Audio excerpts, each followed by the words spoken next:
नमस्कार, ANB news देख रहे हैं आप और मैं हूं आपके साथ हितेंद्र। 60 मिनट 60 खबरों में आप सभी का स्वागत है। केंद्र सरकार के नए कृषि कानूनों के खिलाफ आंदोलन कर रहे हैं किसान।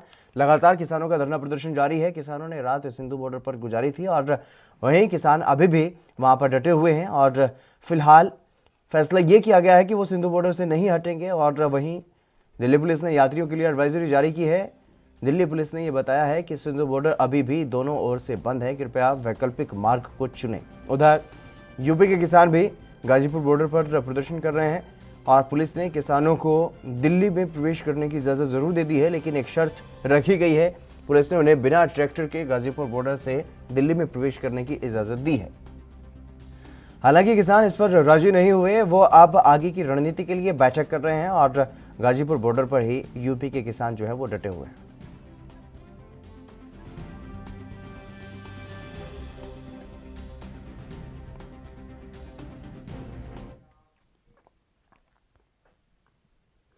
कृषि बिल के खिलाफ आंदोलन कर रहे किसानों पर गृह मंत्री अमित शाह का बयान अब सामने आया है। गृह मंत्री ने यह कहा है कि जो किसान भाई आंदोलन कर रहे हैं उन सभी से यह अपील है कि भारत सरकार आपसे चर्चा करने के लिए तैयार है। 3 दिसंबर को कृषि मंत्री ने बातचीत का निमंत्रण भेजा है और अलग अलग जगह पर ठंड में किसान भाई बैठे हुए हैं। दिल्ली पुलिस आपको एक बड़े मैदान के अंदर शिफ्ट करने के लिए तैयार है, आप कृपया वहां पर जाइए, आपको कार्यक्रम करने की पूरी परमिशन है। वहां पर एम्बुलेंस, टॉयलेट, पानी जैसी सभी सुविधाएं भी रहेंगी। आप लोग रोड की जगह निश्चित किए हुए स्थान पर जाकर के धरना प्रदर्शन करें, लोकतांत्रिक तरीके से करते रहें, तो इससे किसानों की भी परेशानी कम होगी और आवाजाही करने वाली जनता की भी परेशानी कम होगी।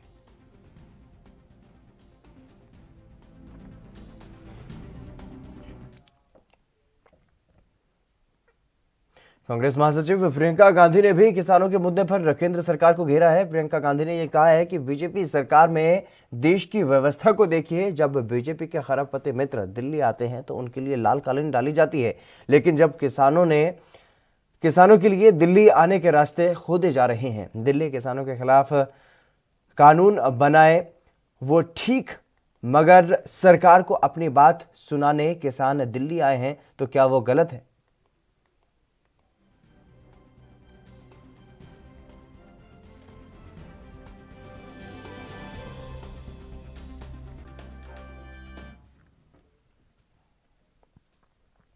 कांग्रेस के पूर्व अध्यक्ष राहुल गांधी ने कृषि कानूनों के विरोध में किसानों को दिल्ली पहुंचने से रोके जाने के प्रयास को लेकर के शनिवार को सरकार पर निशाना साधा है और आरोप लगाया कि प्रधानमंत्री नरेंद्र मोदी के अहंकार ने जवान को किसान के खिलाफ खड़ा कर दिया है।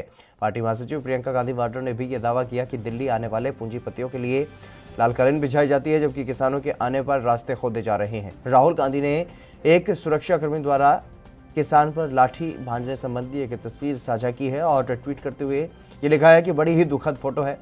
हमारा नारा तो जय जवान जय किसान का था, लेकिन आज प्रधानमंत्री मोदी के अहंकार ने जवान को किसान के खिलाफ खड़ा कर दिया है।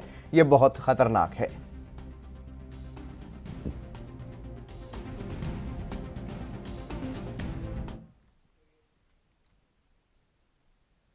कांग्रेस प्रवक्ता रणदीप सुरजेवाला ने किसानों के मुद्दे पर पीएम मोदी पर निशाना साधा है। सुरजेवाला ने ट्वीट किया है कि मोदी कंपनियों के दफ्तर जाकर के फोटो खिंचवा रहे हैं और लाखों किसान दिल्ली की सड़कों पर करहा रहे हैं। काश पीएम जहाज की बजाय जमीन पर किसान से बात करते। कोरोना वैक्सीन साइंटिस्ट और शोधकर्ता ढूंढेंगे और देश का पेट किसान पालेंगे।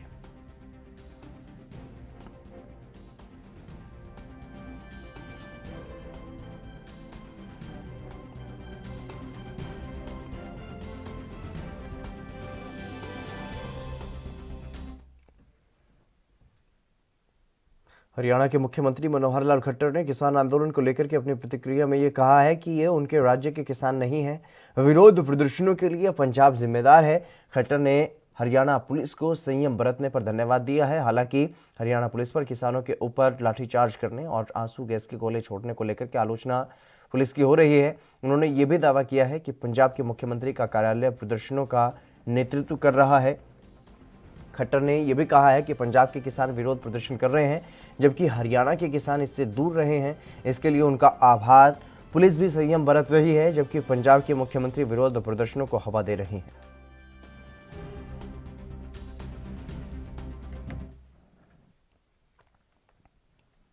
कांग्रेस नेता नवजोत सिंह सिद्धू ने किसान आंदोलन को लेकर के केंद्र सरकार पर निशाना साधा है। उन्होंने दिल्ली हरियाणा बॉर्डर पर आक्रोशित किसानों और पुलिसकर्मियों के बीच टकराव की तस्वीरों को ट्वीट किया और केंद्र सरकार पर गंभीर आरोप लगाए हैं।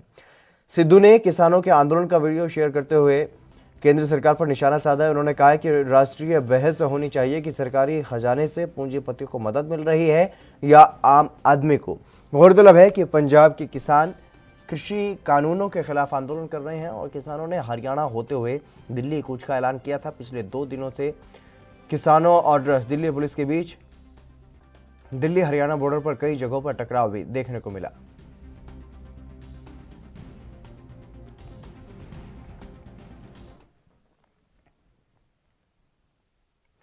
देश भर में कोरोना का कहर जारी है। इसे लेकर दिल्ली के स्वास्थ्य मंत्री सत्येंद्र जैन ने यह कहा है कि हमें जैसे ही वैक्सीन मिलेगी हम उसके कुछ ही हफ्तों में पूरी दिल्ली की आबादी को वैक्सीन दे देंगे।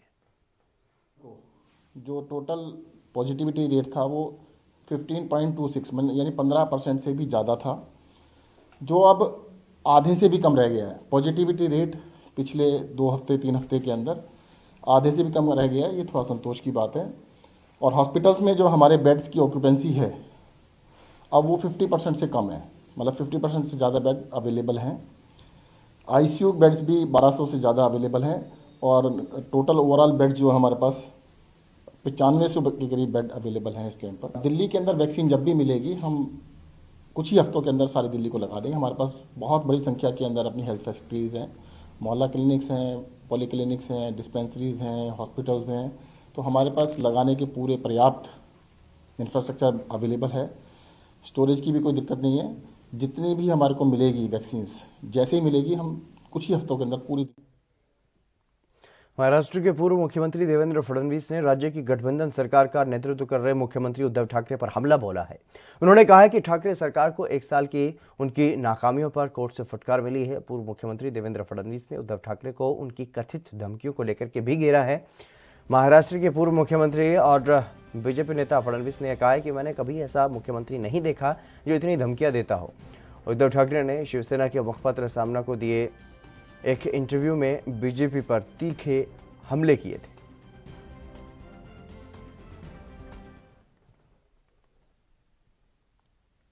सपा प्रमुख अखिलेश यादव ने सरकार पर जमकर निशाना साधा है। उन्होंने कहा है कि किसानों पर इतना अन्याय किया जा रहा है, इस तरह से आतंकी हमला किसी सरकार के माध्यम से नहीं हुआ होगा जितना बीजेपी की सरकार में हो रहा है। ये वही बीजेपी है जिसने कभी किसानों को भरोसा दिलाया था कि सत्ता में आने पर वो सिर्फ कर्जा माफ ही नहीं बल्कि किसानों की आय भी दोगुनी कर देंगे। जनता पार्टी की सरकार आई है, किसी न किसी तरीके से सबसे ज्यादा किसान और गरीब को बर्बाद किया है। कौन नहीं जानता आज उत्तर प्रदेश में कि लूट हो गई धान की। इतनी बड़ी लूट धान की कभी नहीं हुई होगी जितनी भारतीय जनता पार्टी की सरकार में हुई है। किसान अपना धान नहीं दे पाया।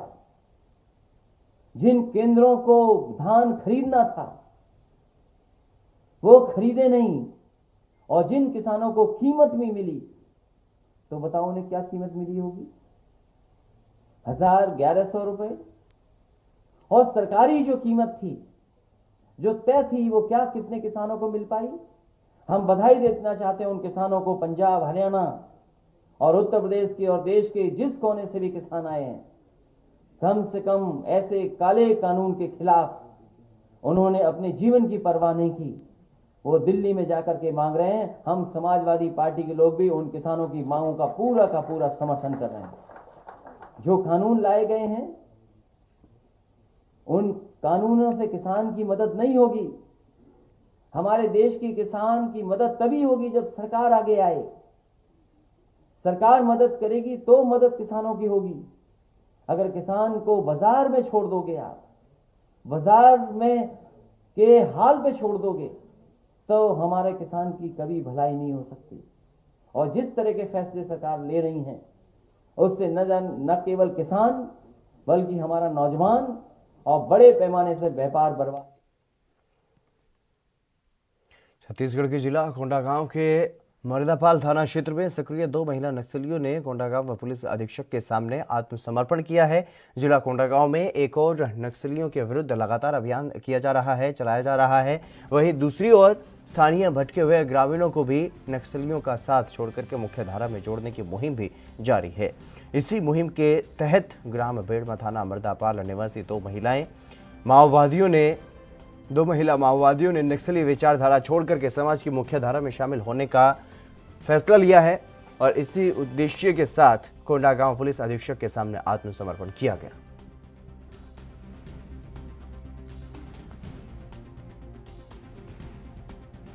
अब कई बारी से हमारे समक्ष आ रही है, जो अभी भी लोग आ रहे हैं नक्सली संगठन छोड़कर, उनसे भी ये बात समझ में आ रही है कि बंदूक की नोक पर जोर जबरदस्ती से और दबाव डालकर जो युवक युवतियां हैं क्षेत्र के, उनको नक्सली संगठन में ज्वाइन करने का काम नक्सलियों के द्वारा किया जा रहा है। और अगर स्वेच्छा से नहीं जाते हैं तो उनको डर या भय दिखा के कि उनको गांव में नहीं रहने देंगे, इस प्रकार से उनको जबरदस्ती अपने साथ जोड़ने का प्रयास नक्सलियों के द्वारा किया जा रहा है। सर, दोनों पे कितना इनाम है? जी, जो LGS मेंबर है उनके ऊपर 1 लाख का होता है, दोनों के ऊपर 1-1 लाख। उत्तराखंड के हरिद्वार में पुलिस को बड़ी कामयाबी मिली है, जहां रानीपुर पुलिस ने चरस की तस्करी कर रहे एक आरोपी को गिरफ्तार कर लिया है। बता दें कि SSP सेंथिल अबुदय कृष्ण राज एस के आदेश पर अवैध मादक और द्रव्य पदार्थों की तस्करी और बिक्री की रोकथाम का अभियान चलाया जा रहा है। आरोपी के पास से करीब 200 ग्राम अवैध चरस, एक इलेक्ट्रॉनिक तराजू और 2500 रुपये की नकदी भी बरामद कर ली गई है। फिलहाल पुलिस ने आरोपी के खिलाफ मामला दर्ज कर लिया है और जांच में जुट गई है।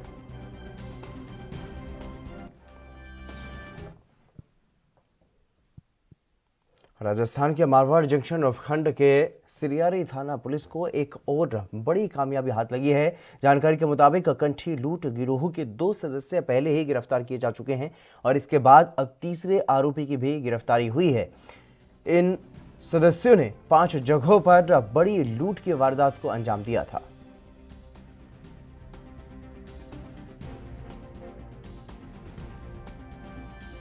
पूर्व में थाना आजा पर 2 गिरफ्तार शुदा कंटी व बोर लूट गिरोह के आशिक बबलू व लतीफ खान की पूछताछ में यह आया कि ग्राम फूलिया में 8-9 महीने पहले एक रकड़ी सेट लूट की वारदात हुई थी, जिसमें सिकंदर निवासी सोजत रोड के साथ में था।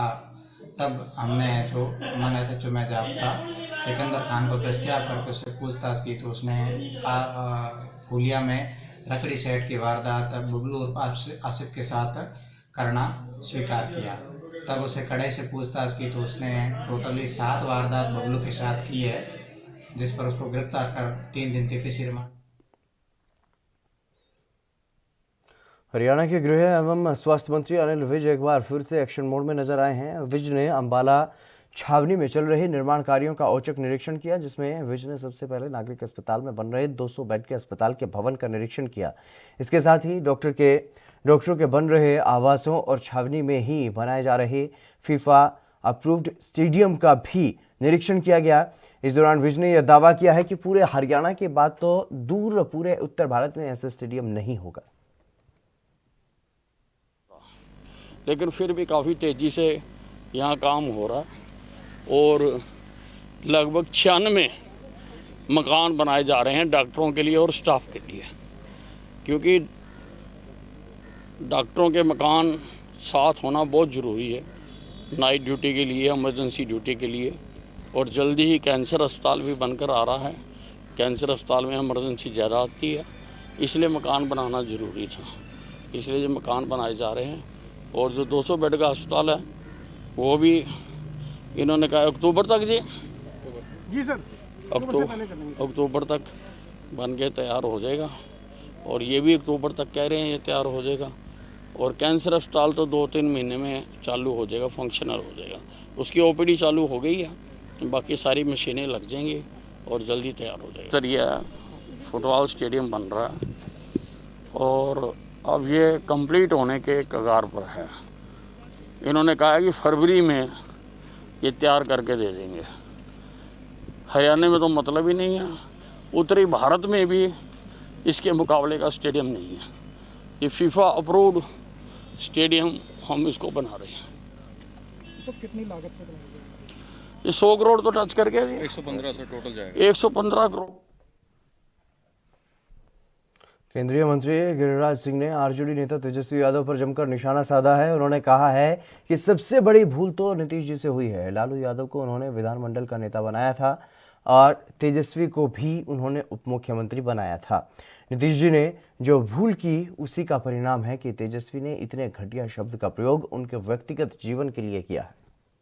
सबसे बड़ी भूल तो नीतीश जी की हुई, जो कल कह भी रहे थे कि लालू यादव जी को उन्होंने विधानमंडल का नेता बनाया था।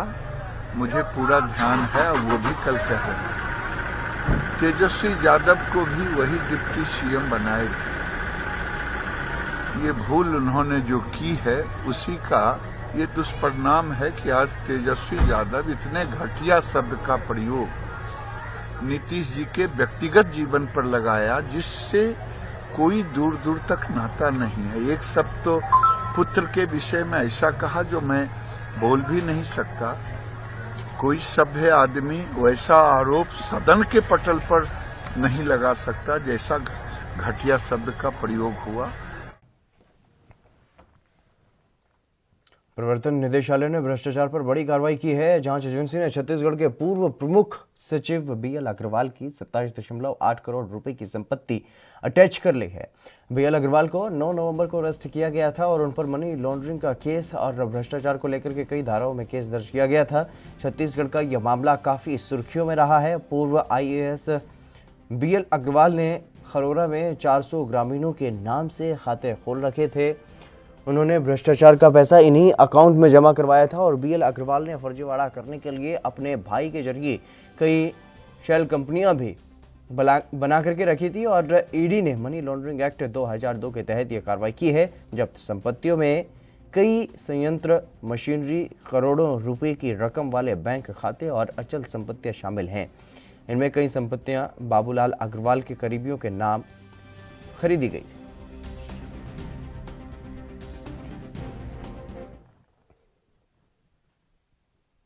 फतेहाबाद से सिरसा अपनी बहन से मिलने जा रहे भाई की सड़क हादसे में मौत हो गई। हाईवे पुल पर संतुलन बिगड़ने से कार कई पलटे खाकर के गिर गई और कार के शीशा तोड़ करके सर्विस लेन पर सुरजीत जा गिरा, जिसकी मौके पर ही मौत हो गई, जबकि कार सवार 2 और युवक गंभीर रूप से घायल हो गए। सूचना मिलते ही पुलिस मौके पर पहुंची और घायलों को अस्पताल में भर्ती करवाया गया। वहीं सुरजीत का शव पोस्टमार्टम के बाद परिजनों को सौंप दिया गया। चलिए बढ़ेंगे अगली खबर की तरफ। मानसा पुलिस ने लूट गिरोह का पर्दाफाश किया है। पुलिस ने कार्रवाई करते हुए गिरोह के 5 सदस्यों को गिरफ्तार कर लिया है। पुलिस ने इनके पास से एक पिस्टल, 315 बोर समेत एक कारतूस भी वहां पर बरामद किया गया है और एक एयर पिस्टल, एक कृपान क्यूरच, 8 मोबाइल फोन, 3 बाइक और 8,000 की नकदी बरामद की गई है। एसएसपी सुरेंद्र लांबा ने बताया है कि यह गिरोह गन पॉइंट और चाकू की नोक पर वारदात को अंजाम देते थे।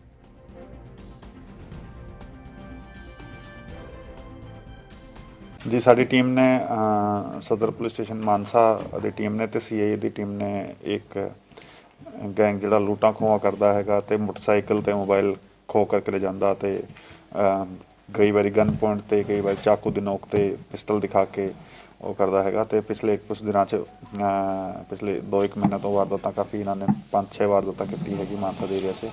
ਇਹਨਾਂ ਨੂੰ ਇਨਫੋਰਮੇਸ਼ਨ ਬੇਸ ਤੇ ਅਸੀਂ ਟ੍ਰੇਸ ਕਰਕੇ ਤੇ ਕਾਬੂ ਕੀਤਾ ਹੈਗਾ ਤੇ 5 ਬੰਦੇ ਅਸੀਂ ਫੜ ਚੁੱਕੇ ਹੈਗੇ। ਇੱਕ ਬੰਦਾ ਇਹਨਾਂ ਵਿੱਚੋਂ ਮਿਸਿੰਗ ਹੈਗਾ ਜਿਹੜਾ ਛੇਤੀ ਫੜ ਲਾਂਗੇ ਤੇ ਇਹਨਾਂ ਤੋਂ ਇੱਕ 315 ਬੋਰ ਦਾ ਪਿਸਟਲ, ਇੱਕ 에ਅਰ ਪਿਸਟਲ ਤੇ 7-8 मोबाइल। यूपी के मेरठ में कम पैसों में वीजा दिलाकर ठगी करने वाले गिरोह का भंडाफोड़ किया गया। फर्जी वेबसाइट बनाकर के लोगों को वीजा दिलाने के नाम पर कुछ लोग ठगी का गोरख धंधा चला रहे थे। ठगी के इस पूरे खेल को कोलकाता में ऑफिस बनाकर के ऑपरेट वहां पर किया जा रहा था और इस पूरे मामले का पर्दाफाश करते हुए पुलिस ने एक अभियुक्त को गिरफ्तार कर लिया, जबकि अन्य 2 अभियुक्त अभी भी पुलिस की गिरफ्त से दूर हैं। इस पूरे मामले का एएसपी सूरज राय ने प्रेस कॉन्फ्रेंस करके खुलासा किया है।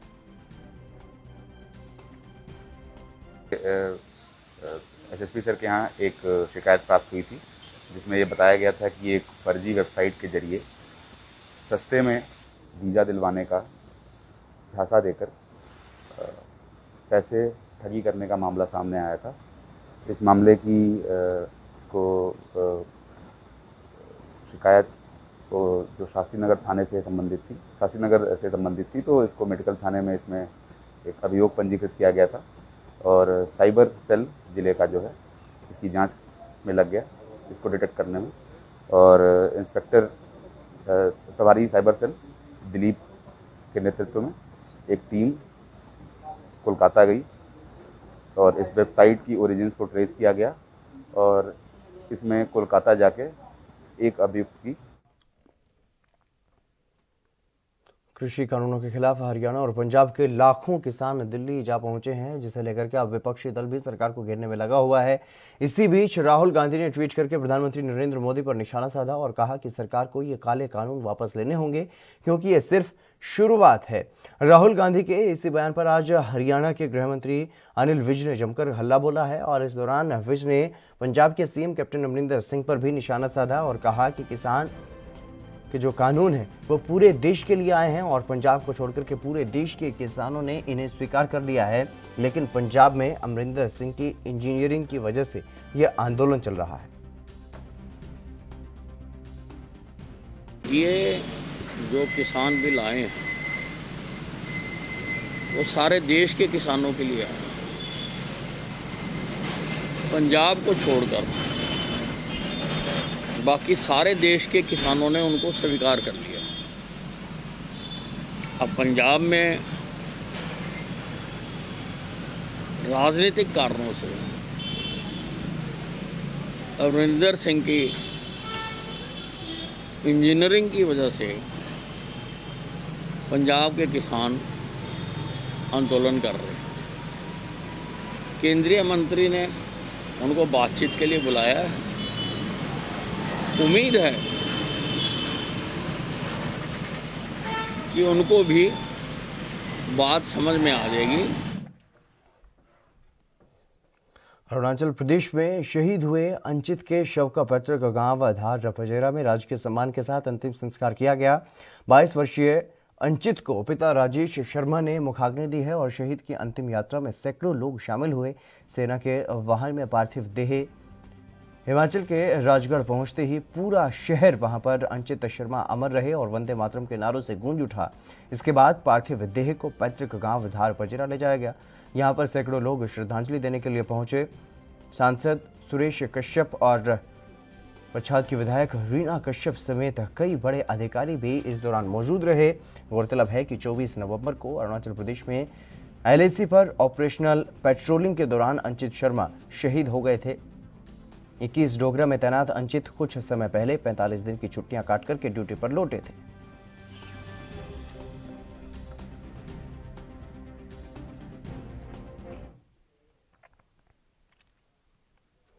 यूपी में फतेहपुर के चूरामा नखेड़ा गांव में जमीन को लेकर के दो पक्षों में विवाद हो गया, जिसके बाद विवाद इतना बढ़ गया कि आपस में महिलाएं भिड़ गई और इस दौरान 4 महिलाओं ने अकेली महिला को जमकर पीटा, जिसका वीडियो भी अब सोशल मीडिया पर तेजी से वायरल हो रहा है। वीडियो वायरल होने के बाद पुलिस विभाग में हड़कंप मच गया। इसके बाद हरकत में आई पुलिस ने पीड़ित पक्ष की तहरीर पर 3 महिलाओं को शांति भंग करने के आरोप में गिरफ्तार किया है। वहीं इस मामले में सीईओ बिंदकी योगेंद्र कुमार मलिक ने यह बताया है कि प्लॉट में निर्माण करने के विवाद में 2 पक्षों में आपसी विवाद हुआ था, जिसमें पीड़ित पक्ष की तहरीर पर 3 महिलाओं को शांति भंग करने के आरोप में गिरफ्तार कर लिया गया है। आज थाना बिंदकी क्षेत्र के ग्राम चूरामन खेड़ा में प्लॉट पर दीवार बनाने को लेकर 2 पक्षों की महिलाओं में आपस में मारपीट हुई, जिसमें एक पक्ष के विजय कुमार पुत्र मिश्रीलाल द्वारा थाने पर NCR पंजीकृत कराई गई तथा दूसरे पक्ष की सुनीता, अनीता तथा मनीता पुत्री स्वर्गीय पन्ना नामक 3 महिलाओं को शांति भंग करने के आरोप में गिरफ्तार किया गया है। हिमाचल प्रदेश में जल्द ही शहरी निकायों और पंचायती राज संस्थाओं के चुनाव होने वाले हैं, जिन्हें लेकर राजनीतिक दल अपनी अपनी रणनीति बनाने में जुट गए हैं। इसी के चलते नाहन में मंडल के सभी 7 मोर्चों को एक संयुक्त बैठक वहां पर आयोजित की गई, जिसकी अध्यक्षता विधायक डॉक्टर राजीव बिंदल ने की है। और बैठक में चुनावों को लेकर के विचार विमर्श किया गया और आगामी रणनीति पर भी मंथन किया गया। बैठक में कार्यकर्ताओं ने अपनी राय व्यक्त की और साथ ही संभावित उम्मीदवारों पर भी विचार विमर्श किया गया। भारतीय जनता पार्टी नाहन मंडल की एक विशिष्ट बैठक आज आयोजित की गई। किसान मोर्चा, महिला मोर्चा, युवा मोर्चा, अनुसूचित मोर्चा, ट्राइबल मोर्चा और ओबीसी मोर्चा और अल्पसंख्यक मोर्चा, इन सातों मोर्चों के कार्यकर्ताओं के गठन का आदेश आज पार्टी ने हमको भेजा है। सभी लोगों ने तय किया कि हम अतिशीघ्र इस सब कार्य को पूर्ण करेंगे। आज कार्यकर्ताओं ने यह भी संकल्प लिया कि हम आने वाले नगर पालिका चुनाव, बीडीसी चुनाव, जिला परिषद चुनाव और पंचायती राज के शेष चुनावों के अंदर पूरी ताकत के साथ भारतीय जनता पार्टी का कार्यकर्ता समाज से भी अच्छे लोगों को हरियाणा में स्वास्थ्य विभाग ने पूरे प्रदेश में कोरोना सैंपलिंग दिवस के रूप में मनाया गया और वहीं स्वास्थ्य विभाग की टीमों की तरफ से जिला स्तर पर सैंपलिंग का लक्ष्य निर्धारित किया गया और हजारों लोगों के सैंपल लिए गए। बता दें कि स्वास्थ्य विभाग की तरफ से शहर के कई चौराहों पर मोबाइल वैन के जरिए लोगों के सैंपल लिए गए। फतेहाबाद स्वास्थ्य विभाग ने कोरोना सैंपलिंग दिवस पर 2 से 2,500 लोगों के सैंपल लेने का लक्ष्य रखा गया। नागरिक अस्पताल में भी कोरोना सैंपल अभियान जोर शोर से चलाया गया और इस दौरान स्वास्थ्य विभाग के कोरोना टीम के इंचार्ज डॉक्टर शरद तुले ने बताया है कि हरियाणा सरकार के आदेश के बाद स्वास्थ्य विभाग ने आज के दिन को पूरे प्रदेश में कोरोना सैंपलिंग दिवस के रूप में मनाया और पूरे प्रदेश में जिला स्तर पर स्वास्थ्य विभाग की टीमें कोरोना के सैंपल ले रही हैं। आज को हम कोविड का सैंपलिंग दिवस के तहत मनाने का जो है सरकार की तरफ से आदेश हुआ है। ये मनाया जा रहा है सर? हाँ जी बिल्कुल। तो पूरे प्रदेश में सर ये पूरे प्रदेश के अंदर फॉलो हो रहा है। हर डिस्ट्रिक्ट के अंदर जो है वहाँ के लोकल पॉपुलेशन के हिसाब से इसको ऑर्गेनाइज किया जा रहा है। पूरे प्रदेश के अंदर कोविड सैंपलिंग का एक अभियान चलाया जा रहा है, जिसमें हमारी mobile teams, civil hospitals, PHCs, CSCs, हर जगह पे ज़्यादा से ज़्यादा लोगों के कोविड सैंपल करने की कोशिश की जाएगी। इसके लिए लोगों को भी आगे आके मदद करनी पड़ेगी ताकि हम ज़्यादा से ज़्यादा जो पॉजिटिव केसेस हैं उनको आइसोलेट कर सके टाइमली और कोविड का जो संक्रमण है उसको फैलने से रोक। चलिए फिलहाल रुकेंगे एक छोटे से ब्रेक के लिए, जल्द हाजिर होंगे।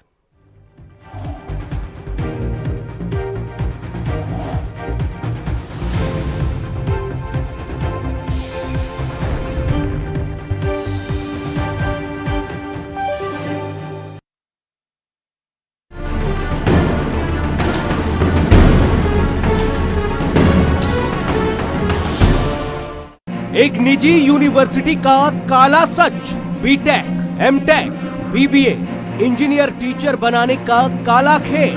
5,000 बच्चे हो चुके हैं शिकार।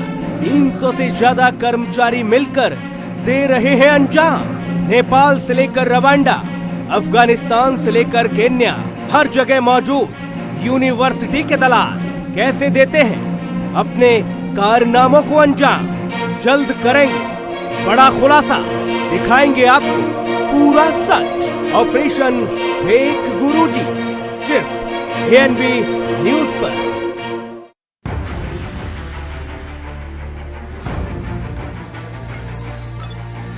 खबर चाहे सियासत की हो या सरकार की, खबर चाहे भ्रष्टाचार की हो या गुनहगार की,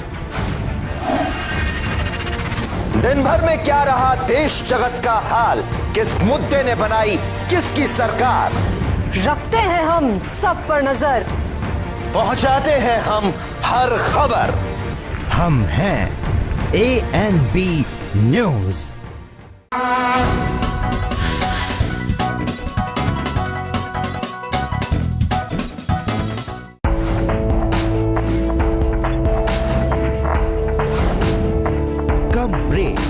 और ज्यादा खबरों के साथ देखिए ANB न्यूज। इन चैनल नंबर पर। सबसे अलग अंदाज,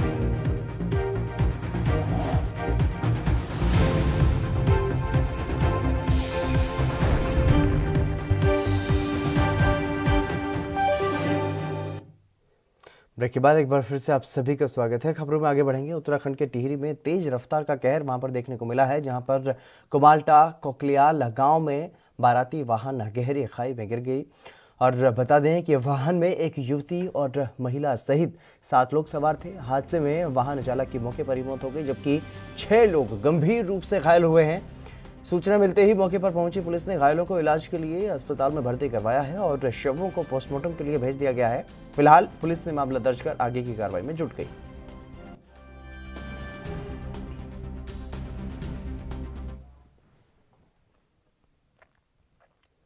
हिमाचल के कुल्लू में अल्पसंख्यकों के कल्याणकारी 15 सूत्रीय कार्यक्रम की समीक्षा बैठक का आयोजन किया गया, जिसकी अध्यक्षता राष्ट्रीय अल्पसंख्यक आयोग के उपाध्यक्ष आतिफ रशीद ने की और बैठक जिला परिषद सभागार में जिला अधिकारियों के साथ हुई। इस दौरान आतिफ रशीद ने यह कहा है कि सरकार ने अल्पसंख्यक समुदायों के सामाजिक आर्थिक विकास के लिए अनेक योजनाएं लागू की हैं। इन योजनाओं को सही ढंग से कार्यान्वयन करना विभागों का दायित्व है। उन्होंने ये भी कहा है कि हर योजना का उपयुक्त लाभ सुनिश्चित किया जाना चाहिए।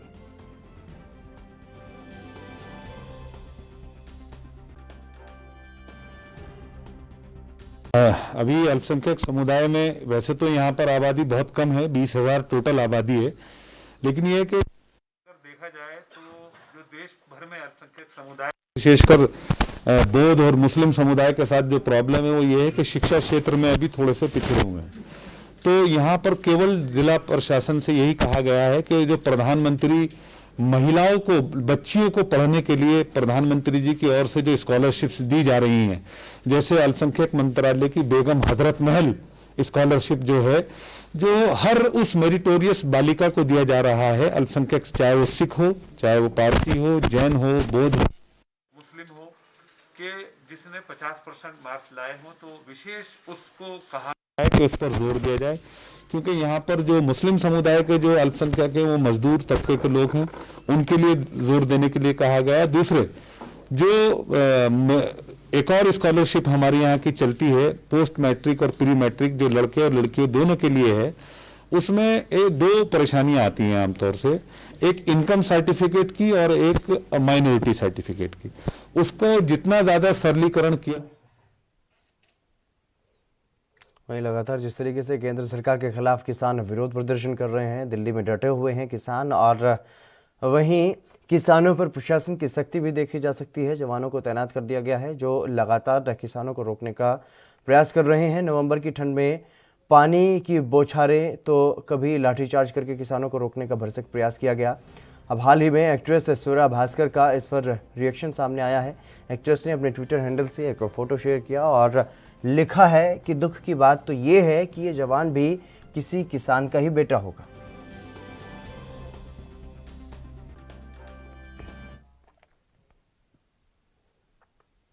एक्ट्रेस कंगना रनौत की महाराष्ट्र सरकार से तल्खी बढ़ती ही जा रही है। बॉम्बे हाईकोर्ट के अहम फैसले के बाद भी ये विवाद ठंडा पड़ता हुआ दिखाई नहीं दे रहा है। कोर्ट के आदेश के बाद मुंबई मेयर किशोरी पेडनेकर के बयान ने नया बवाल खड़ा कर दिया है। मुंबई की मेयर ने गुस्से में अपना ऐसा आपा खोया कि एक विवादित बयान दे डाला। उन्होंने कंगना के लिए 2 टकी के जैसे शब्दों का इस्तेमाल कर दिया और इस पर कंगना रनौत ने महाराष्ट्र सरकार पर तंज कसते हुए ये कह दिया कि ये सब देख अब उन्हें ऋतिक रोशन और आदित्य पंचोली भले लोग लगने लगे हैं। उनकी नज़रों से उन्हें राज्य सरकार से काफ़ी गालियां और बेइज्जती मिली है। ट्वीट में कंगना ने यह भी लिखा है कि जितने लीगल केस, गालियां और बेइज्जती मुझे महाराष्ट्र सरकार से मिली है, उसे देखते हुए तो अब मुझे ये बॉलीवुड माफिया और ऋतिक आदित्य जैसे एक्टर भी भले लोग लगने लगे हैं।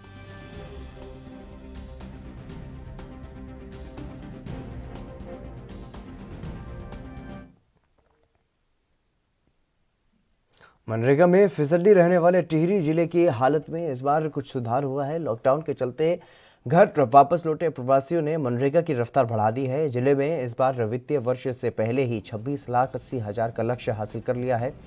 रोजगार उपलब्ध कराने में चंबा ब्लॉक सबसे आगे रहा। 336 जॉब कार्ड धारकों को 100 दिन का रोजगार दिया जा चुका है। सीडीओ का यह कहना है कि लॉकडाउन के दौरान मनरेगा रोजगार का महत्वपूर्ण साधन बनी है और डिमांड के मुताबिक रोजगार दिया जाएगा, जिससे हर गरीब परिवार को आजीविका से जोड़ा जाए।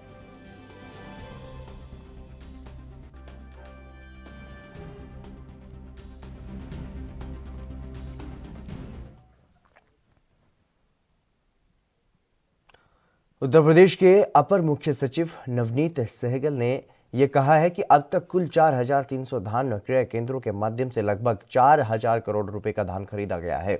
सरकार किसानों को न्यूनतम समर्थन मूल्य दिलाने के लिए समर्पित है। पिछले साल इसी अवधि में खरीदे गए धान का लगभग 1.5 गुना धान इस साल खरीदा गया है। को लेकर काफी गंभीर है। किसानों के कल्याण के लिए, किसानों के लाभ के लिए, किसानों को न्यूनतम समर्थन मूल्य दिलाने के लिए सरकार पूरी तरह प्रयासरत है।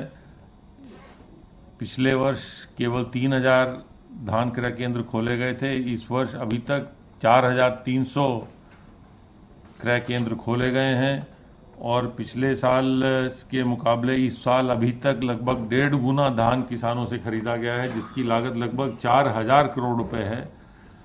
किसानों से 4,000 करोड़ रुपए का धान खरीदना इस बात की संकेत है कि उत्तर प्रदेश सरकार किसानों को न्यूनतम समर्थन मूल्य देने के लिए कृत संकल्प है। और इस प्रक्रिया में, मैंने आपको पहले भी बताया था, इस प्रक्रिया में यदि कहीं पर सरकारी कर्मचारी अधिकारी दोषी पाए गए हैं, उनके स्तर पर ढिलाई पाई गई है, उनके खिलाफ कार्रवाइयां भी की गई हैं। वरिष्ठतम अधिकारियों को भी निलंबित किया गया है।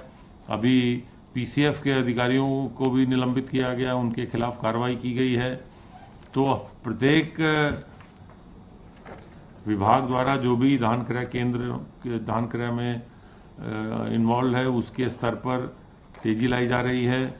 यही एक तथ्य के पिछले वर्ष से इसी समय के मुकाबले लगभग 1.5 गुना से अधिक धान क्रय किया गया है और लगभग 4,000 करोड़ रुपए का धान किसानों से क्रय किया गया है। यही दिखाता है कि उत्तर प्रदेश सरकार किसानों को धान का न्यूनतम समर्थन मूल्य, अन्य फसलों का भी न्यूनतम समर्थन मूल्य दिलाने के लिए कृत संकल्प है। माननीय मुख्यमंत्री जी ने सभी जिलाधिकारियों को निर्देशित किया है कि वह स्वयं और अपने अधीनस्थों के माध्यम से सभी धान के क्रय केंद्रों का सत्यापन कराते रहें कि धान के क्रय केंद्र समय से खुलें, वहां पर कोई भी किसान आए उससे खरीद की जाए, किसी को परेशान न किया जाए और उनका भुगतान समय से किया जाए। अंबेडकर नगर जनपद न्यायालय में तैनात अमीन की धारदार हथियार से गला रेत करके हत्या कर दी गई और रमालीपुर थाना क्षेत्र के मझुई नदी के नीमपुर घाट पर बने पुल के नीचे पॉलिथीन में बांध करके हत्यारों ने शव को फेंक दिया। स्थानीय लोगों ने पॉलिथीन में बंधे शव की सूचना पुलिस को दी और मौके पर पहुंचकर पुलिस ने शव को कब्जे में लिया। शव की शिनाख्त जनपद न्यायालय में कार्यरत लिपिक अमीन आशीष शुक्ल के रूप में हुई है और पुलिस के मुताबिक मृतक अपने घर अकबरपुर से अपनी गाड़ी से निकला था। गाड़ी दोस्तपुर थाना क्षेत्र में पाई गई है और घटना को अंजाम देने के बाद हत्यारों ने शव पॉलिथीन में लपेट करके पुल के नीचे फेंक दिया था।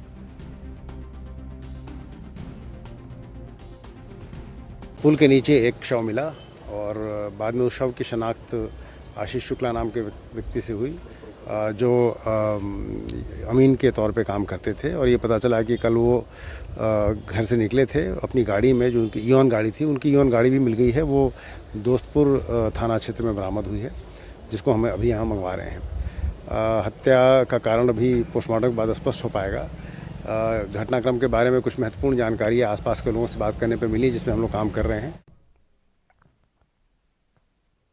गुरु नानक देव जी के 551वें प्रकाश दिवस को समर्पित ऐतिहासिक गुरुद्वारा पातशाही 6वीं गुरु की नगरी मंडी गोविंदगढ़ से विशाल नगर कीर्तन का आयोजन किया गया। इस दौरान श्री गुरु ग्रंथ साहिब जी को फूलों से सजी पालकी साहिब में सुशोभित किया गया था, जिसकी अगुवाई 5 प्यारे कर रहे थे और ये नगर कीर्तन शहर के अलग अलग हिस्सों से होता हुआ गुरुद्वारा साहिब में संपन्न हुआ और इस दौरान शहर के हर हिस्से में नगर कीर्तन का शहर निवासियों की तरफ से जोरदार स्वागत किया गया।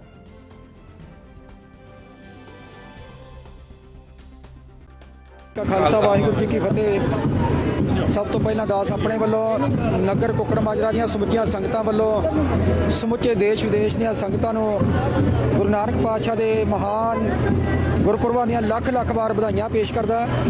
ਤੇ ਉੱਥੇ ਅੱਜ ਤੁਸੀਂ ਦੇਖ ਸਕਦੇ ਹੋ ਕਿ ਗੁਰੂ ਕੀ ਨਗਰੀ ਮੰਡੀ ਗੋਬਿੰਦਗੜ੍ਹ ਗੁਰਦੁਆਰਾ ਪਾਤਸ਼ਾਹੀ ਛੇਵੀਂ ਤੋਂ ਸਵੇਰ ਦਾ ਨਗਰ ਕੀਰਤਨ ਗੁਰੂ ਗ੍ਰੰਥ ਤੇ ਗੁਰੂ ਪੰਥ ਦੀ ਅਗਵਾਈ ਦੇ ਵਿੱਚ ਚੱਲ ਰਿਹਾ ਹੈ। ਨਗਰੀ ਦੀਆਂ ਪਰਿਕਰਮਾ ਕਰਦਾ ਹੋਇਆ ਨਗਰ ਕੁੱਕੜ ਮਾਜਰਾ ਵਿਖੇ ਇਸ ਵੇਲੇ ਨਗਰ ਕੀਰਤਨ ਪਹੁੰਚਿਆ। ਤੁਸੀਂ ਦੇਖ ਸਕਦੇ ਹੋ ਕਿ ਸੰਗਤਾਂ ਦੇ ਵਿੱਚ ਕਿੰਨਾ ਉਤਸ਼ਾਹ ਹੈ। ਸੰਗਤਾਂ ਕੋਈ ਫਰੂਟ ਦੇ ਰਾਹੀਂ, ਕੋਈ ਬ੍ਰੈਡਾਂ ਦੇ ਰਾਹੀਂ, ਕੋਈ ਹੋਰ ਤਰ੍ਹਾਂ ਦੇ ਵੱਖ-ਵੱਖ ਤਰ੍ਹਾਂ ਦੇ ਜਿਹੜੇ ਨੇ ਪਕਵਾਨਾਂ ਦੇ ਰਾਹੀਂ ਸੰਗਤਾਂ ਦਾ ਸਤਿਕਾਰ ਕਰ ਰਹੇ ਨੇ। ਜਿੱਥੇ ਮੈਂ ਸੰਗਤਾਂ ਦਾ ਤਹਿ ਦਿਲੋਂ ਸਤਿਕਾਰ ਤੇ ਧੰਨਵਾਦ ਕਰਦਾ, ਉੱਥੇ ਸਾਰੀਆਂ ਸੰਗਤਾਂ ਨੂੰ ਸਨੇਮਰ ਬੇਨਤੀ ਕਰਦਾ ਕਿ ਸਤਿਗੁਰੂ ਸੱਚੇ ਪਾਤਸ਼ਾਹ ਦਾ ਦਿੱਤਾ ਹੋਇਆ ਸਿਧਾਂਤ ਕਿਰਤ ਕਰਨਾ, ਨਾਮ ਜਪਣਾ, ਵੰਡ ਕੇ ਛਕਣਾ, ਸਾਰੇ ਇਕਜੁੱਟ ਹੋ ਕੇ ਉਸ ਸਿਧਾਂਤ ਨੂੰ ਮੰਨਦੇ ਹੋਏ ਆਪਾਂ ਰਲ ਕੇ ਇਸ ਮਹਾਨ ਸਤਿਗੁਰੂ ਪਾਤਸ਼ਾਹ ਦੀਆਂ ਖੁਸ਼ੀਆਂ ਨੂੰ ਪ੍ਰਾਪਤ ਕਰੀਏ। ਇੱਕ ਵਾਰ ਮੈਂ ਫੇਰ ਇੱਥੋਂ ਦੀਆਂ ਸੰਗਤਾਂ ਵੱਲੋਂ ਸਮੁੱਚੇ ਦੇਸ਼ ਵਿਦੇਸ਼ ਦੀਆਂ ਸੰਗਤਾਂ ਨੂੰ ਗੁਰੂ ਨਾਨਕ ਪਾਤਸ਼ਾਹ ਦੇ ਮਹਾਨ ਪ੍ਰਕਾਸ਼ ਪੁਰਬਾਂ ਦੀਆਂ ਲੱਖ ਲੱਖ ਵਾਰ ਵਧਾਈਆਂ ਪੇਸ਼ ਕਰਦਾ। ਵਾਹਿਗੁਰੂ ਜੀ ਕਾ ਖਾਲਸਾ, ਵਾਹਿਗੁਰੂ ਜੀ ਕੀ ਫਤਿਹ। ਵਾਹਿਗੁਰੂ ਜੀ ਕਾ ਖਾਲਸਾ, ਵਾਹਿਗੁਰੂ ਜੀ ਕੀ ਫਤਿਹ ਜੀ। ਮੈਂ ਸਾਰੇ ਆਪਣੇ ਸ਼ਹਿਰ ਨਿਵਾਸੀਆਂ ਨੂੰ ਤੇ ਪੂਰੇ ਪੰਜਾਬ ਦੇ ਵਾਸੀਆਂ ਨੂੰ ਗੁਰੂ ਨਾਨਕ ਦੇਵ ਜੀ ਦੇ ਪ੍ਰਕਾਸ਼ ਪੁਰਬ ਦੀਆਂ ਬਹੁਤ ਬਹੁਤ ਵਧਾਈਆਂ ਦਿੰਦਾ ਜੀ। ਤੇ ਕਾਮਨਾ ਕਰਦਾ ਕਿ ਹਰ ਇੱਕ ਦੇ ਲਈ ਆਉਣ ਵਾਲਾ ਸਮਾਂ ਬਹੁਤ ਹੀ ਸੁੱਖਾਂ ਭਰਿਆ ਹੋਵੇ। ਤੇ ਇੱਕ ਮੇਰੀ ਅਰਦਾਸ ਇਹ ਵੀ ਹੈ ਵੀ ਜੋ ਵੀ ਆਪਣੇ ਕਿਸਾਨ ਦਿੱਲੀ ਦੇ ਵਿੱਚ ਨੇ ਉਹ ਆਪਣੀ ਜਿੱਤ ਪ੍ਰਾਪਤ ਕਰਕੇ ਵਾਪਸ ਆਉਣ। ਵਾਹਿਗੁਰੂ ਜੀ ਕਾ ਖਾਲਸਾ, वाहिगुरु जी की फतेह।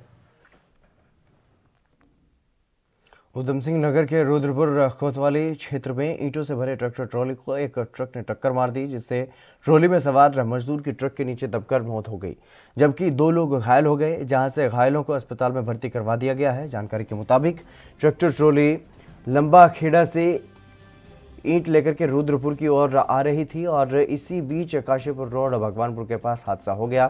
हादसे के बाद गुस्साए ग्रामीणों ने NH 74 पर जाम लगा दिया। पुलिस ने मृतक के शव को कब्जे में लेकर ग्रामीणों को शांत करवाया और जाम को खुलवाया गया। वहीं पुलिस मामले की जांच में आगे जुट गई है।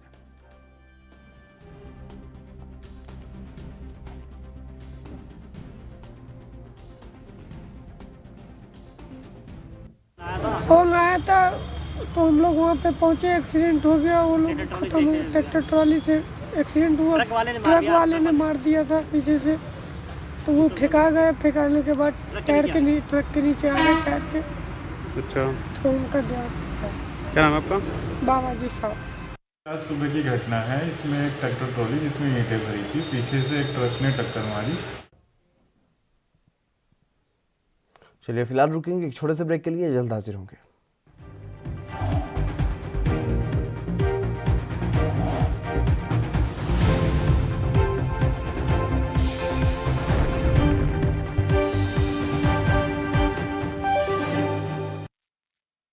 लखनऊ से लेकर चंडीगढ़ तक, मुंबई से लेकर रायपुर तक, क्या है राजनीति की हलचल, क्या है समाज का मिजाज।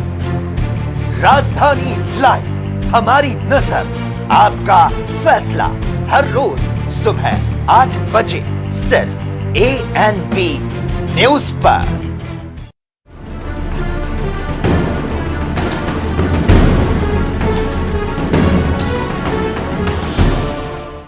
एक निजी यूनिवर्सिटी का काला सच, B Tech, M Tech, BBA, engineer teacher बनाने का काला खेल।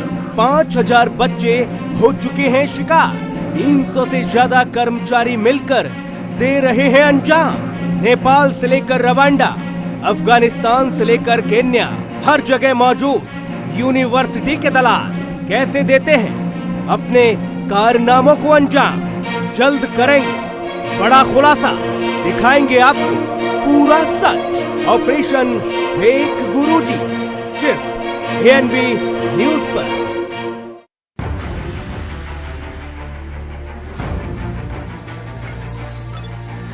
खबर चाहे सियासत की हो या सरकार की, खबर चाहे भ्रष्टाचार की हो या गुनहगार की, दिन भर में क्या रहा देश जगत का हाल, किस मुद्दे ने बनाई किसकी सरकार।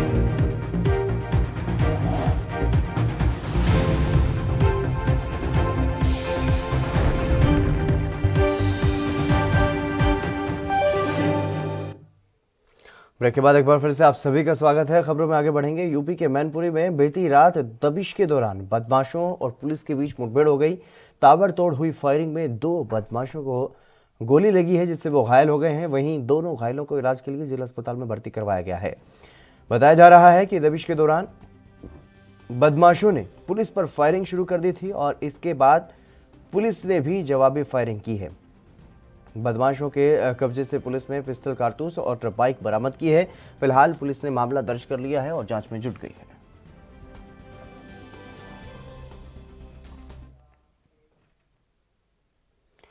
यूपी के अमेठी में एक पीड़ित परिवार कोतवाली के सामने धरने पर बैठ गया। पीड़ित परिवार ने गोरीगंज पुलिस पर गंभीर आरोप लगाए हैं। पुलिस की मिलीभगत से दबंगों ने पीड़ित की जमीन पर अवैध रूप से कब्जा कर लिया और एसडीएम से शिकायत के बाद भी इस मामले पर कोई कार्रवाई नहीं होने से पीड़ित परिवार धरने पर बैठ गया है।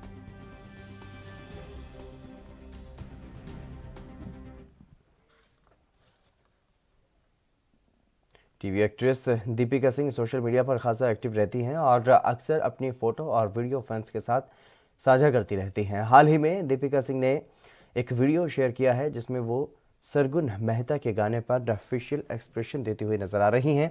दीपिका सिंह का ये वीडियो फैंस को काफ़ी पसंद आ रहा है और खूब रिएक्शन भी दे रहे हैं। दीपिका ने इस वीडियो को शेयर करते हुए कैप्शन में लिखा है कि सरगुन मेहता बेहद शानदार गाना उनका है। और बता दें कि दीपिका सिंह इन दिनों सोशल मीडिया पर काफ़ी एक्टिव रहती हैं और वो अक्सर अपनी डांस और मेकअप टिप्स, वीडियो और फोटो शेयर करती रहती हैं, जिसे फैंस काफ़ी पसंद भी करते हैं। सिर्फ इतना ही नहीं, दिवाली के मौके पर भी उन्होंने अपना और अपनी फैमिली के कई खूबसूरत वीडियो फैंस के साथ शेयर किए थे।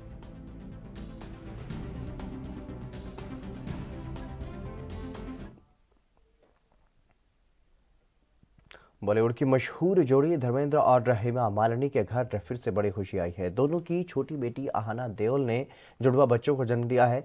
उन्होंने दोनों के नाम श्रिया और आदिया रखे हैं। धर्मेंद्र और हेमा मालिनी इस तरह एक बार फिर नाना नानी बन गए हैं। आहना देओल के नाम से इंस्टाग्राम पर बने एक अनवेरीफाइड अकाउंट पर इस बात की जानकारी दी गई है। आहना देओल के नाम से बने अकाउंट पर लिखा गया है कि हमें अपनी जुड़वा बेटियों के आगमन की खबर देते हुए बहुत खुशी हो रही है। इस जानकारी के बाद धर्मेंद्र और हेमा मालिनी सहित आहना देओल और उनके परिजनों को खूब बधाई संदेश दिए जा रहे हैं।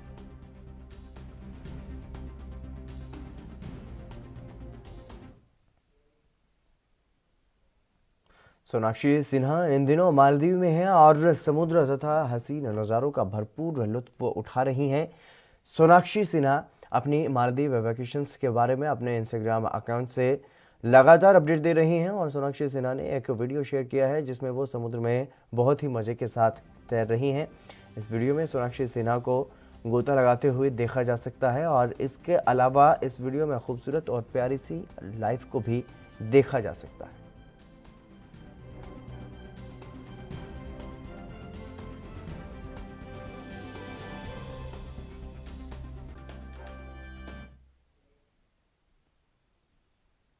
बॉलीवुड एक्ट्रेस और मॉडल उर्वशी रौतेला इन दिनों सोशल मीडिया पर काफ़ी एक्टिव हैं। एक्ट्रेस अक्सर अपनी ग्लैमरस फोटोज़ और वीडियोस फैंस के बीच शेयर करती रहती हैं।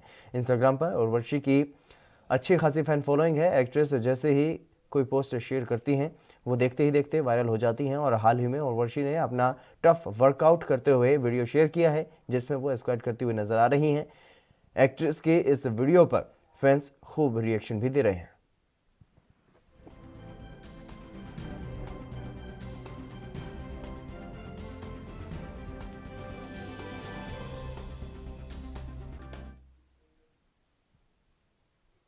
ऑस्ट्रेलिया के खिलाफ भले ही भारतीय टीम को पहले वनडे में हार का सामना करना पड़ा हो, लेकिन हार्दिक पांड्या की पारी ने फैंस का दिल जीता है। इतना ही नहीं, भारतीय पारी के दौरान एक ऐसी घटना भी घटी जिसने फैंस का दिल जीत लिया। दरअसल हुआ ये कि जब हार्दिक बल्लेबाजी कर रहे थे तो उनके जूते में लगे फीते खुल गए। इसके बाद हार्दिक ने डेविड वार्नर से उन्होंने मदद मांगी। वार्नर ने खेल भावना दिखाते हुए झट से हार्दिक के जूते का फीता बांधने को वो तैयार हो गए और आईसीसी ने भी सोशल मीडिया पर वार्नर के इस काम की तारीफ की है और वीडियो शेयर किया है। वीडियो को खूब पसंद भी किया जा रहा है। वार्नर के इस काम को आईसीसी ने स्पिरिट ऑफ क्रिकेट नाम दिया है और बता दें कि हार्दिक ने 90 रन की पारी खेली जिसमें 7 चौके और 4 छक्के शामिल थे।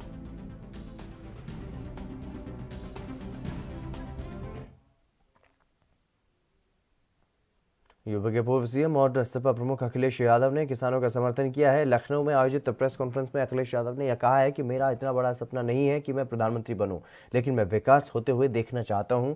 किसानों के साथ जो हो रहा है वो ठीक नहीं है। बीजेपी ने कहा था कि कर्ज माफ नहीं करेंगे और साथ में कर्ज माफ करेंगे ही करेंगे, लेकिन साथ में किसानों की आय को भी दोगुना कर देंगे, लेकिन कुछ नहीं किया। क्रय केंद्रों ने किसानों का धान नहीं खरीदा। हम किसानों की मांग का पूरा समर्थन कर रहे हैं।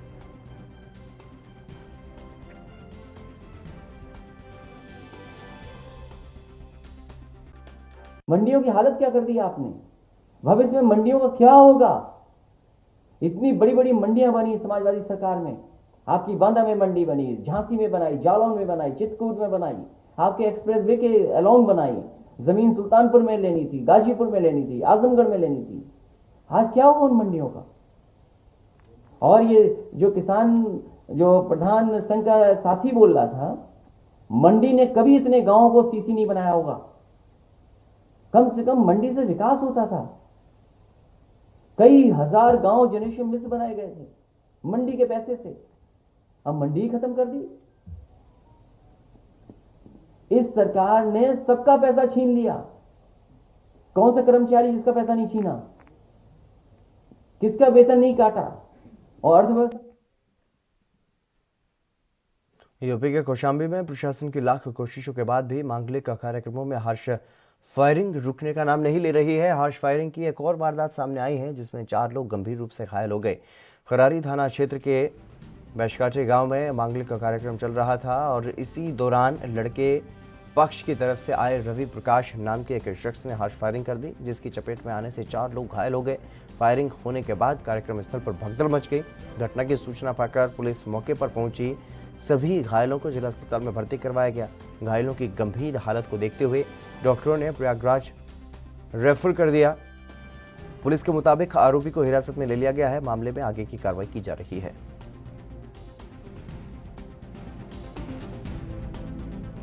लगातार इस तरीके से जो हर्ष फायरिंग के मामले थमने का नाम नहीं ले रहे हैं, एक के बाद एक इस तरीके के मामले तमाम ऐसे सामने आ रहे हैं। लेकिन जिस तरीके से अब शादियों का सीजन चल रहा है, ऐसे में ख़ासतौर पर लोगों को ध्यान देना चाहिए ताकि इस तरीके की वारदात फिर ना हो।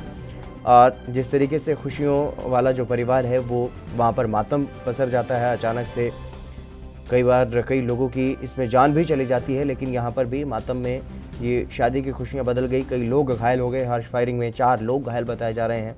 यूपी के कौशाम्बी की ये घटना बताई जा रही है। फिलहाल पुलिस की तरफ से ये कहा गया है कि आरोपी को हिरासत में ले लिया गया है और आगे की कार्रवाई की जा रही है। लेकिन इस तरीके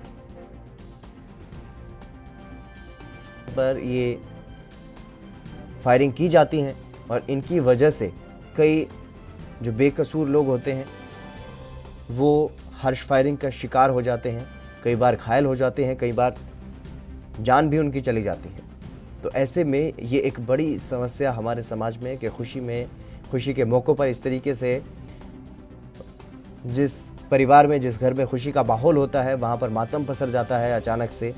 ऐसी घटनाओं की वजह से सभी को इस बात पर विशेष ध्यान देना चाहिए कि इस प्रकार के जो काम किया जाता है खुशी के मौके पर वो नहीं करना चाहिए। वहाँ पे तिलक हो रहा था, वहाँ पे लाइसेंसी रखी थी, तो वहीं बगल के थे, घर के थे, तो वहीं अपना फायर किए तो बगल में खड़े थे। अचानक मालूम नहीं कैसे हो गया, कोई छर्रा वगैरह लग गया। थाना क्षेत्र करारी में आज एक तिलक का कार्यक्रम था। उस कार्यक्रम में एक व्यक्ति जिसके पास असलहा था, उसने उसको भरने का प्रयास किया और उसको सही तरीके से भरना नहीं आता था। उसमें फायरिंग हो गई और 4 लोग उसमें घायल हैं। सभी घायल खतरे से बाहर हैं। मुलजिम को गिरफ्तार कर लिया गया है। असलहा निरस्तीकरण की रिपोर्ट प्रेषित की जा रही है और जो विधिक कार्रवाई और होगी वो संपन्न की जाएगी।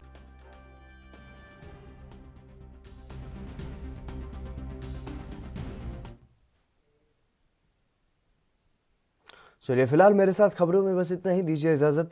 नमस्कार।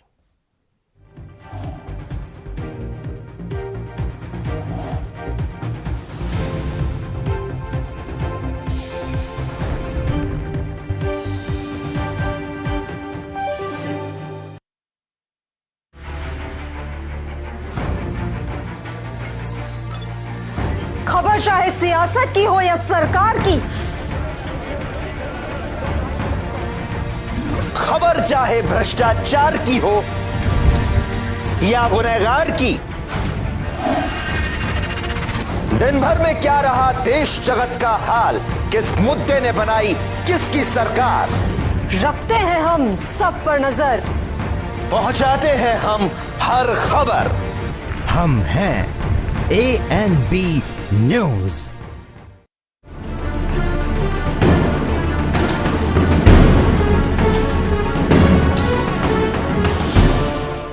एक निजी यूनिवर्सिटी का काला सच, B Tech, M Tech, BBA, engineer teacher बनाने का काला खेल। 5000 बच्चे हो चुके हैं शिकार। 300 से ज्यादा कर्मचारी मिलकर दे रहे हैं अंजाम। नेपाल से लेकर रवांडा, अफगानिस्तान से लेकर केन्या, हर जगह मौजूद यूनिवर्सिटी के दलाल कैसे देते हैं अपने कारनामों को अंजाम। जल्द करेंगे बड़ा खुलासा, दिखाएंगे आपको पूरा सच। ऑपरेशन फेक गुरुजी, सिर्फ ANB न्यूज पर।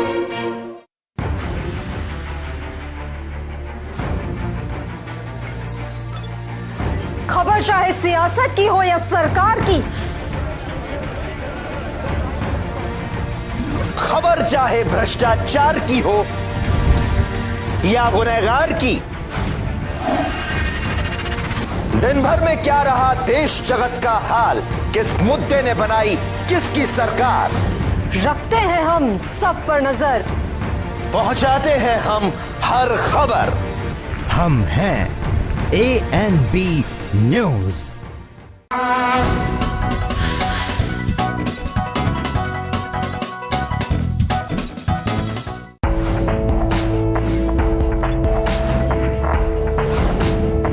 कम ब्रेक और ज्यादा खबरों के साथ देखिए ANB news in channel number पर।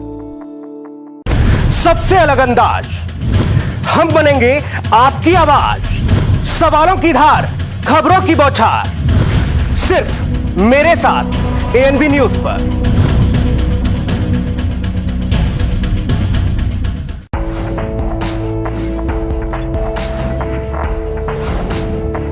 कम ब्रेक और ज्यादा खबरों के साथ देखिए ANB news in channel number पर। सबसे अलग अंदाज, हम बनेंगे आपकी आवाज। सवालों की धार, खबरों की बौछार, सिर्फ मेरे साथ ANB न्यूज पर।